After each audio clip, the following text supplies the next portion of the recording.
चले जाओ, चले जाओ, चले जाओ, सनातनी चले जाओ, चले जाओ, चले जाओ, सनातनी चले जाओ, चले जाओ, चले जाओ। भारताच्या सर्वोच्च न्यायालयाचे सरन्यायाधीश भूषण गवई यांच्यावर वकील राकेश किशोरने केलेल्या हल्ल्याचे पडसाद आज राज्यभर उमटत आहे। कोल्हापुरातील इंडिया आघाडीच्या वतीने छत्रपती शिवाजी महाराज चौकात निदर्शनं करण्यात आली आहे। मोदी सरकार चले जाओ, हल्ला करणाऱ्या नोंदवादी विचारसरणीचा धिक्कार असो अशा घोषणांनी परिसर दणाणून गेला।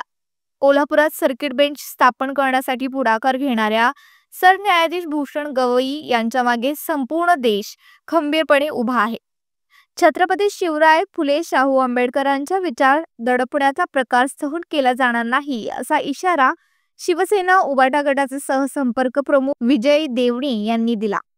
जनता पक्ष अराजकता माजवत आहे। जाती जातीमध्ये धर्माधर्मामध्ये भांडण लावण्याचं काम सुरू आहे आणि यामध्ये सरन्यायाधीश भूषण गवई हे फुले शाहू आंबेडकर छत्रपती शिवाजी महाराज संभाजी महाराज आणि तारा राणीचे विचार घेऊन या देशामध्ये काम करत आहेत आणि अशा एका मोठ्या व्यक्तींना ज्यांचा या कोल्हापूरच्या छत्रपती शाहू महाराजांच्या गावानं पहिला मोठा सन्मान केला, छत्रपती शाहू महाराजांचा आदर करून त्यांनी सर्किट बेंच स्थापन केलं, ते गवई साहेबांच्या पाठीशी फुले शाहू आंबेडकरांच्यावर प्रेम करणारी या देशातील कोट्यावधी जनता त्यांच्या बरोबर आहे। यासाठी आम्ही इंडिया आघाडीचे लोक एकत्र जमलेलो आहोत।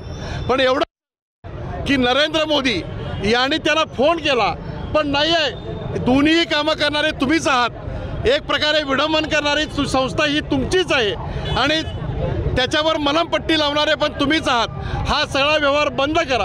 आज जर बघितलं तर चांगल्या चांगल्या स्वतंत्र राज्य मागणाऱ्या लोकांना सुद्धा जोधपूरसारख्या जागेने अटक केलं जाते। भारतामध्ये भारतीय जनता पक्ष हुकुमशाही आणून पाहतो आणि फुले शाहू आंबेडकरांचा विचार दडपण्याचा प्रयत्न करत आहे। हे आम्ही कदापि सहन करणार नाही।